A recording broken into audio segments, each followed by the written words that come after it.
Catastrophic wildfires have caused unimaginable damage in Maui, Hawaii. We now know at least 67 people have lost their lives and an estimated 100 buildings have been destroyed. Governor Josh Green says the fire is likely the worst natural disaster in the state's history. Each video or photo of the destruction is painful to see for one Greensboro man who called Maui home for 14 years. Fox 8's Cassie Fambro spoke to him today. Cassie, has he heard from his friends on the island?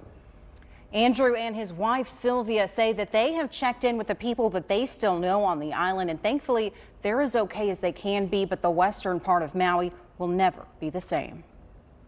That wildfire in Lahaina is it's tragic on an unprecedented scale. Andrew Mayon lived in Maui for 14 years and loved everything about life on the island. He and his wife Sylvia even adopted a dog from the Maui Humane Society. He was the same color as Kona Coffee Ice Cream, so we named him Kona. He's heartbroken knowing how much West Maui means to its people. Lahaina was the capital of the Hawaiian Kingdom for many years before it moved to Honolulu.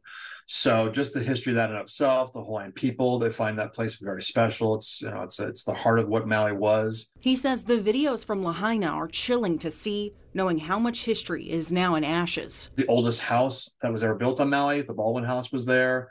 The oldest hotel, which is the Pioneer Inn, was there, over 120 years old. You had the banyan tree, which is over 150 years old there. New video shows much of the island flattened, as if a hurricane hit it instead of a wildfire sweeping through. To see it completely just gone, I mean, just basically liquidated by fire is just heartbreaking to see that. Mayon says he'll hold on to the great memories he had with his wife. She actually came to Maui in 1999, and one of the first dates we had was actually going to Lahaina and having dinner at Kimo's. As the fires are contained and the damage is assessed, Mayon is confident the Hawaiian spirit will remain strong and they will rebuild. They definitely have their work cut out for them, and we send them aloha here from the Triad.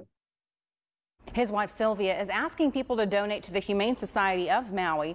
The shelter's animals remain safe in the fire, but they anticipate thousands of displaced animals and severely injured pets will come to them over the next few days. Neil and Katie.